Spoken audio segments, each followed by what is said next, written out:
मित्रों, 1952 में 1952 में फर्स्ट जनरल इलेक्शंस हुए थे कॉन्स्टिट्यूशन के बनने के बाद, और अब 2009 में 15th general election to the Lok Sabha are taking place.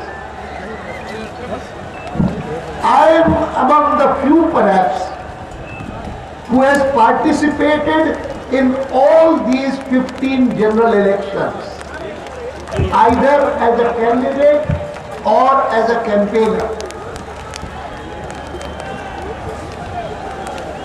मुझे लोग पूछते हैं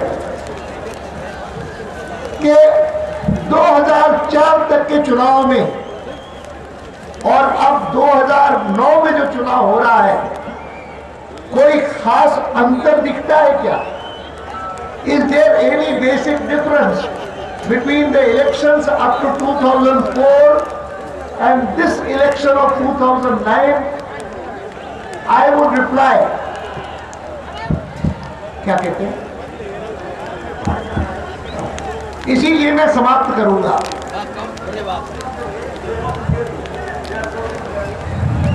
आप सुनना चाहते हो तो मैं जरूर बोलूंगा, मेरे ऊपर तो ये लगा हुआ है, लेकिन आप लोग बारिश में हैं।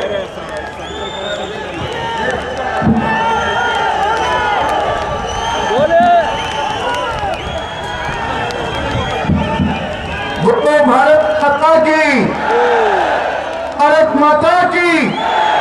ಅಡ್ವಾಣಿಯವರು ಹೇಳ್ತಾ ಇದ್ದಾರೆ, ಮಳೆ ಬರ್ತದೆ, ನಮ್ಮ ಭಾಷಣ ಮೊಟಕು ಮಾಡಬೇಕು ಅಂತ.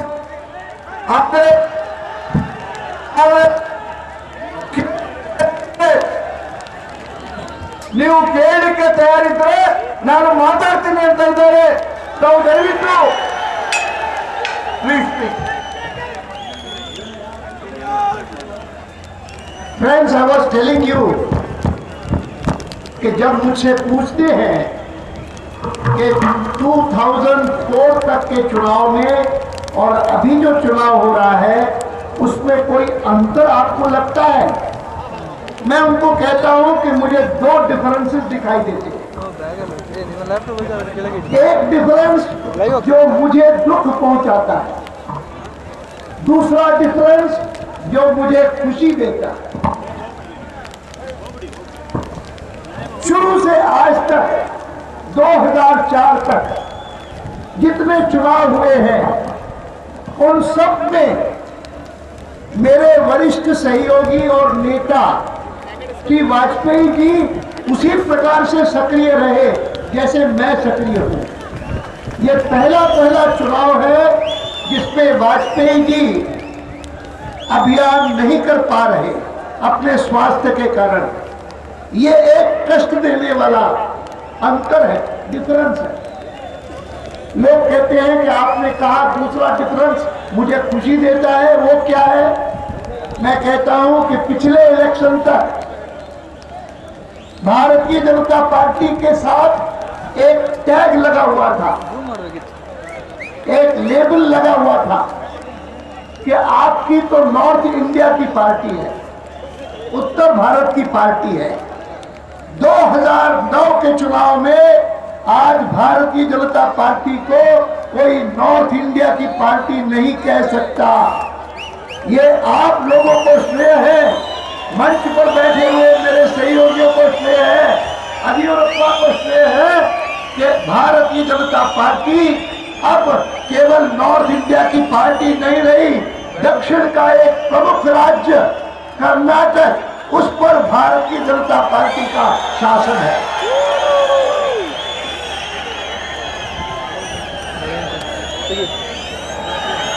मित्रों, मैं मानता हूं कि लोकसभा के चुनाव में भी 2009 का चुनाव हिंदुस्तान के पूरे इतिहास को बदल सकता है।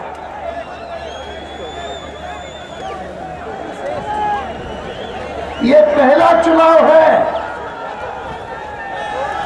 जिस चुनाव में मतदान करने वाले मतदाता उन्होंने लगातार 11 साल तक दो जो प्रमुख पार्टियां हैं, प्रमुख गठबंधन है, जो एक दूसरे से स्पर्धा कर रहे हैं, उन सभी को साथ साथ देखा है।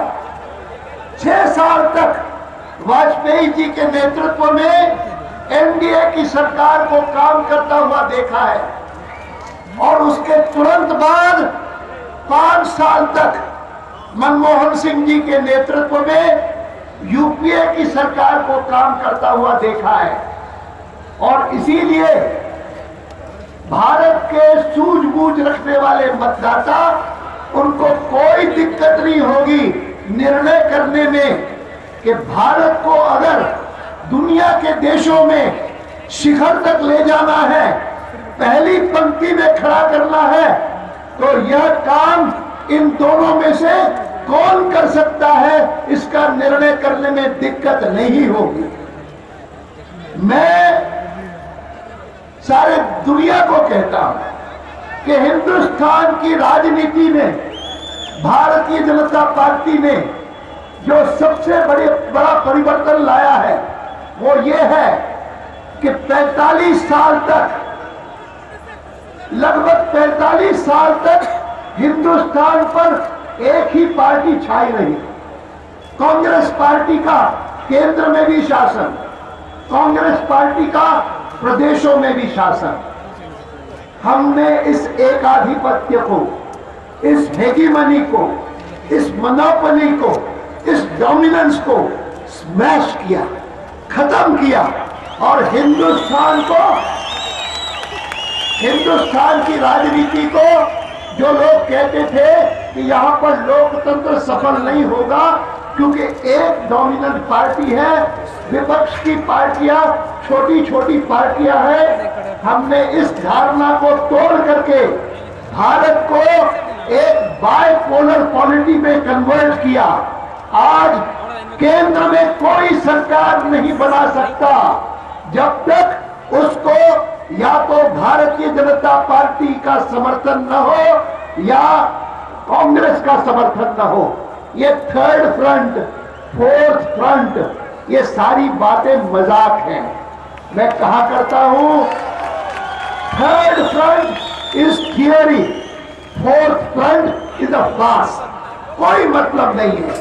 जितने लोग बात करते हैं वो केवल क्योंकि भारतीय जनता पार्टी ने कांग्रेस पार्टी का आधिपत्य तोड़ा, खत्म किया, तो हर एक के मन में लालसा जगी है, हो सकता है कि हमारा भी कोई चांस लग जाए। कभी चांस नहीं लगता। थर्ड फ्रंट की कोई थोड़ी बहुत संभावना थी तो केवल एक विश्वनाथ प्रताप सिंह की सरकार थी, वीपी सिंह की सरकार, और वो भी तब जब वीपी सिंह और उनके सब सहयोगी पहले तो हमारे खिलाफ बोलते थे।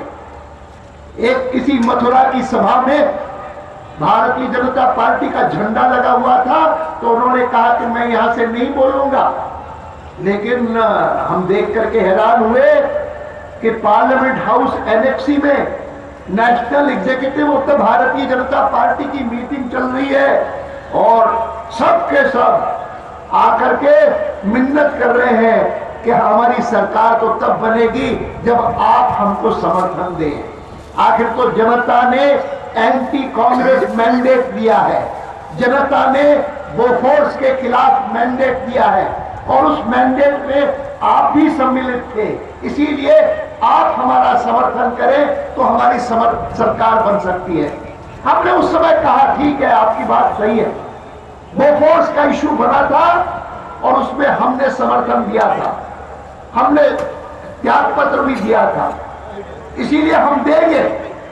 लेकिन आज मैं कहता हूं थर्ड फ्रंट एक मजाक हो गया है। दुनिया में, हिंदुस्तान में कोई मतदाता ये नहीं चाहता कि छोटी छोटी पार्टियां मिलकर के और नई दिल्ली में सरकार बनाए। ये नहीं होने वाला है।